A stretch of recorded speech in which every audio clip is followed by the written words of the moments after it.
Let's Go to Bed with Dracula by Bram Stoker. Continued. Chapter 5. Letter from Miss Mina Murray to Miss Lucy Westenra. 9 May. My dearest Lucy, forgive my long delay in writing, but I have been simply overwhelmed with work. The life of an assistant schoolmistress is sometimes trying. I am longing to be with you and by the sea, where we can talk together freely and build our castles in the air. I have been working very hard lately, because I want to keep up with Jonathan's studies, and I've been practicing shorthand very assiduously. When we are married, I shall be able to be useful to Jonathan, and if I can stenograph well enough, I can take down what he wants to say in this way, and write it out for him on the typewriter, at which I am also practicing very hard. He and I sometimes write letters in shorthand, and he is keeping a stenographic journal of his travels abroad. When I am with you, I shall keep a diary in the same way. I don't mean one of those 2 pages to the week with Sunday squeezed in a corner diaries, but a sort of journal in which I can write in whenever I feel inclined. I do not suppose there will be much of interest to other people, but it is not intended for them. I may show it to Jonathan some day if there is anything in it worth sharing, but it is really an exercise book. I shall try to do what I see lady journalists do, interviewing and writing descriptions, and trying to remember conversations. I am told that, with a little practice, one can remember all that goes on or that one hears said during a day. However, we shall see. I will tell you of my little plans when we meet. I have just had a few hurried lines from Jonathan from Transylvania. He is well and will be returning in about a week. I am longing to hear all his news. It must be so nice to see strange countries. I wonder if we, Jonathan and I, shall ever see them together. Oh, there is the 10 o'clock bell ringing. Goodbye. Your loving, Mina. Oh, tell me all the news when you write. You have not told me anything for a long time. I hear rumors, and especially of a tall, handsome, curly-haired man. My dearest Mina, I must say you tax me very unfairly with being a bad correspondent. I wrote to you twice since we parted, and your last letter was only your second. Besides, I have nothing to tell you. There's really nothing to interest you. Town is very pleasant just now, and we go a good deal to picture galleries, and for walks and rides in the park. As to the tall curly-haired man, I suppose it was the one who was with me at the last pop. Someone has evidently been telling tales. That was Mr. Holmwood. He often comes to see us, and he and Mamma get on very well together. They have so many things to talk about in common. We met some time ago a man who would just do for you if you were not already engaged to Jonathan. He is an excellent party, being handsome, well-off, and of good birth. He's a doctor and really clever. Just fancy. He's only 9 and 20, and he has an immense lunatic asylum all under his own care. Mr. Holmwood introduced him to me, and he called here to see us, and often comes now. I think he is one of the most resolute men I ever saw, and yet the most calm. He seems absolutely imperturbable. I can fancy what a wonderful power he must have over his patients. He has a curious habit of looking one straight in the face, as if trying to read one's thoughts. He tries this on very much with me, but I flatter myself he has got a tough nut to crack. I know that from my glass. Do you ever try to read your own face? I do. And I can tell you it is not a bad study, and gives you more trouble than you can well fancy if you have never tried it. He says that I afford him a curious psychological study, and I humbly think I do. I do not, as you know, take sufficient interest in dress to be able to describe the new fashions. Dress is a bore. That is slang again, but never mind. Arthur says that every day. There, it is all out. Mina, we have told all our secrets to each other since we were children. We have slept together and eaten together and laughed and cried together. And now, though I have spoken, I would like to speak more. Oh, Mina, couldn't you guess? I love him. I'm blushing as I write, for although I think he loves me, he has not told me so in words. But oh, Mina, I love him. I love him. I love him. There, that does me good. I wish I were with you, dear, sitting by the fire undressing, as we used to sit, and I would try to tell you what I feel. I do not know how I am writing this even to you. I am afraid to stop or I shall tear up the letter, and I don't want to stop, for I do so want to tell you all. Let me hear from you at once and tell me all that you think about it. Mina, I must stop. Good night. Bless me in your prayers, and Mina, pray for my happiness. Lucy. P.S. I need not tell you this is a secret. Good night again. L. Letter. Lucy Westenra to Mina Murray. 24 May. My dearest Mina, thanks and thanks and thanks again for your sweet letter. It was so nice to be able to tell you and to have your sympathy. My dear, it never rains but it pours. How true the old proverbs are. Here am I, who shall be 20 in September, and yet I never had a proposal till today. Not a real proposal. And today I've had 3. Just fancy, 3 proposals in one day. Isn't it awful? I feel sorry, really and truly sorry for 2 of the poor fellows. Oh, Mina, I'm so happy that I don't know what to do with myself. And 3 proposals! But for goodness sake, don't tell any of the other girls, or they would be getting all sorts of extravagant ideas and imagining themselves injured and slighted if in their very first day at home they did not get 6 at least. Some girls are so vain. You and I, Mina dear, who are engaged and who are going to settle down soon soberly into old married women, can despise vanity. Well, I must tell you about the 3, but you must keep it a secret, dear, from everyone. Except, of course, Jonathan. You will tell him, because I would, if I were in your place, certainly tell Arthur.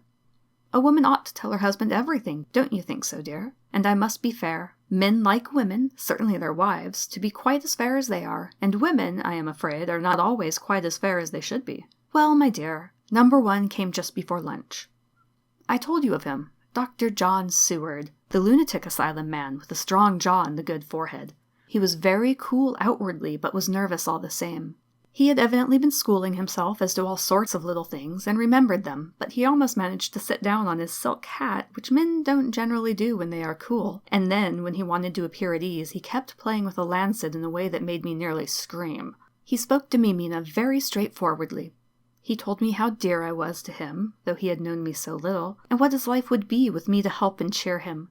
He was going to tell me how unhappy he would be if I did not care for him, but when he saw me cry, he said that he was a brute and would not add to my present trouble. Then he broke off and asked if I could love him in time, and when I shook my head, his hands trembled, and then with some hesitation he asked me if I cared already for anyone else.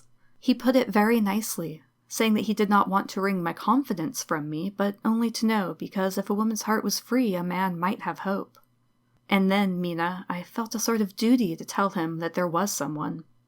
I only told him that much, and then he stood up and he looked very strong and very grave as he took both my hands in his and then said he hoped I would be happy and that if I ever wanted a friend I must count him one of my best. Oh, Mina dear, I can't help crying, and you must excuse this letter being all blotted. Being proposed to is all very nice and all that sort of thing, but it isn't at all a happy thing when you have to see a poor fellow, whom you know loves you honestly, going away and looking all broken-hearted, and to know that, no matter what he may say at the moment, you are passing quite out of his life. My dear, I must stop here at present. I feel so miserable, even though I am so happy. Evening. Arthur has just gone, and I feel in better spirits than when I left off, so I can go on telling you about the day. Well, my dear, number 2 came after lunch.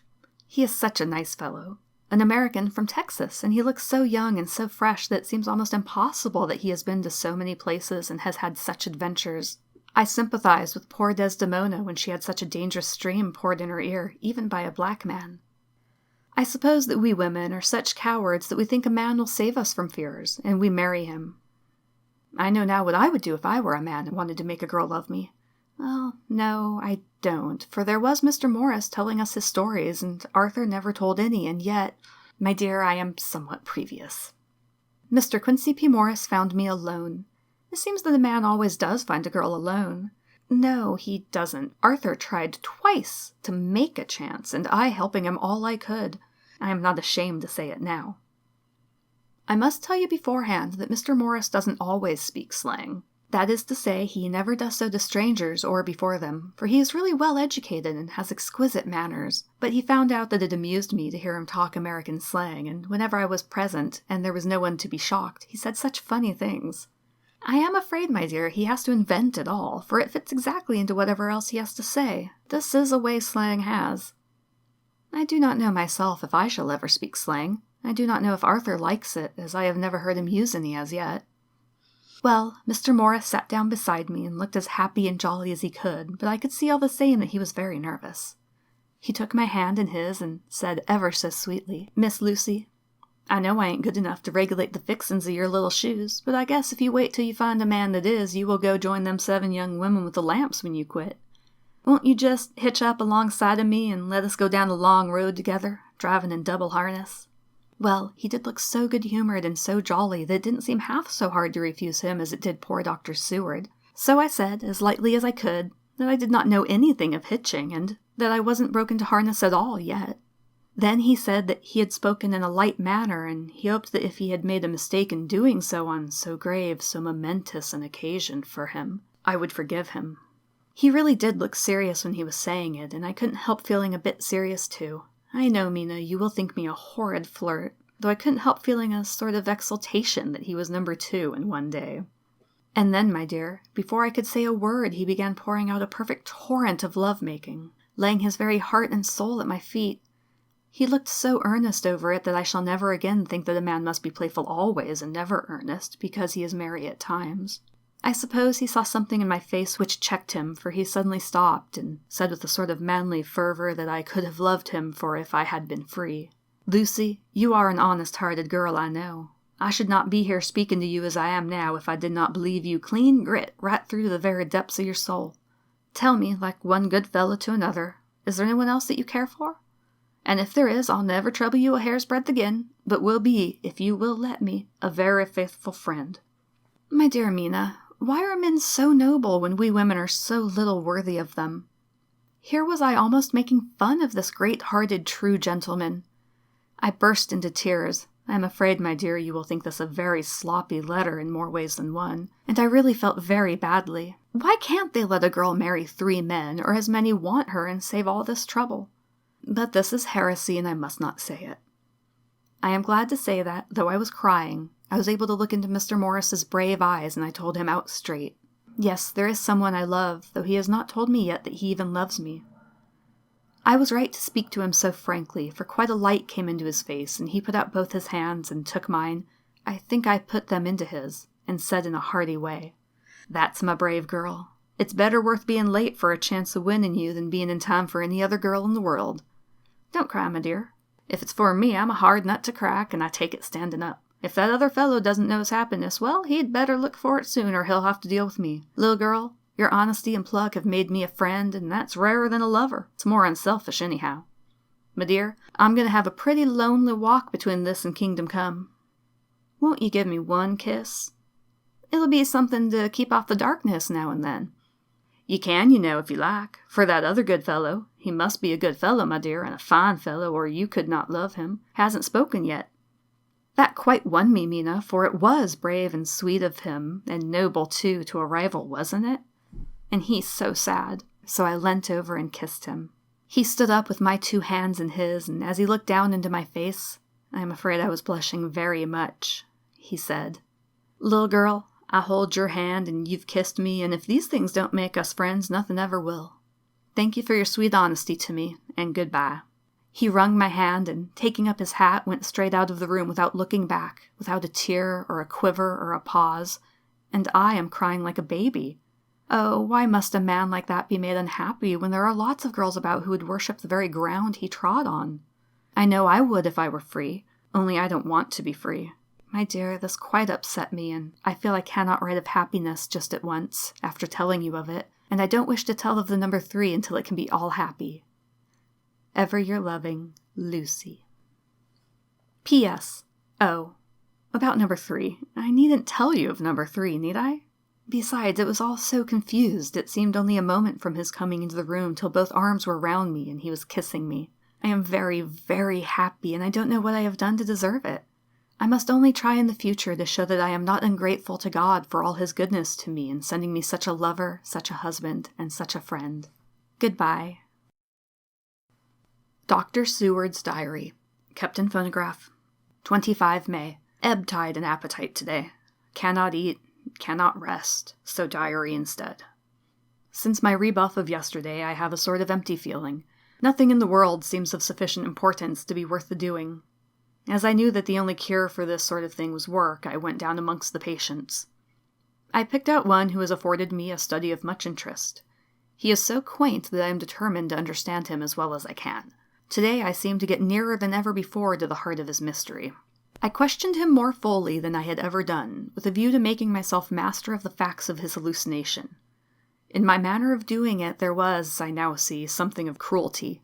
I seem to wish to keep him to the point of his madness, a thing which I avoid with the patients as I would the mouth of hell. Memorandum. Under what circumstances would I not avoid the pit of hell? Omnia Romae Venelia sunt. Hell has its price.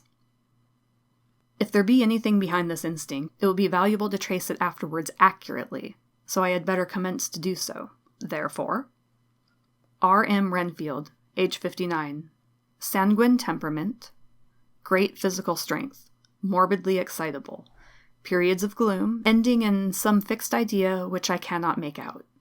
I presume that the sanguine temperament itself and the disturbing influence end in a mentally accomplished finish. A possibly dangerous man, probably dangerous if unselfish. In selfish men, caution is as secure an armor for their foes as for themselves.